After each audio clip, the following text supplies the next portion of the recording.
Côte d'Ivoire, Assemblée générale de l'Internationale des transporteurs aériens francophones à Abidjan. C-Web Info, 100% de l'information continue, 24h sur 24 sur 7, en cliquant sur cwebinfo.net.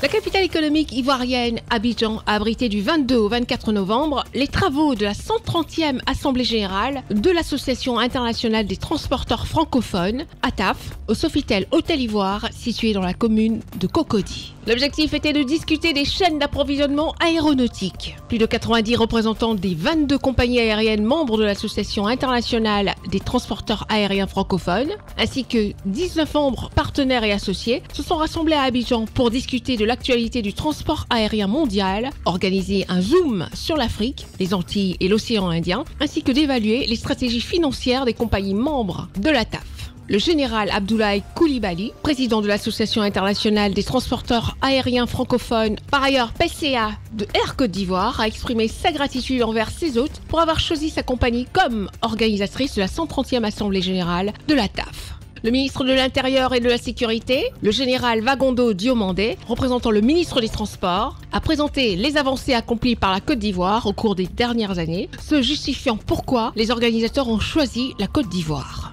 La contribution du transport aérien dans l'économie, bien évidemment, n'est plus à démontrer.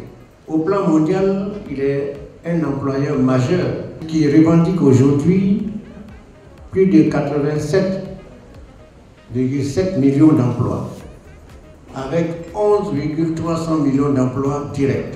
L'aviation participe également à hauteur de 3,5 milliards de dollars au PIB mondial.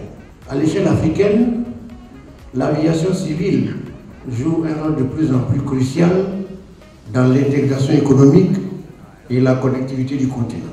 En facilitant les déplacements et les échanges commerciaux, elle facilite significativement la croissance économique et la cohésion sociale.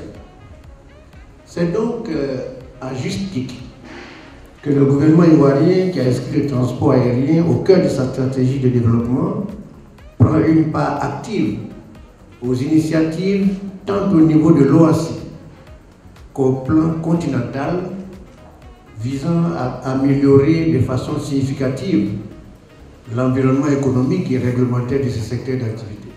L'adoption par les ministres des Transports de la CEDEAO d'une stratégie régionale visant à supprimer les taxes et à réduire les dépenses aéroportuaires de 25% à l'horizon 1er janvier 2026.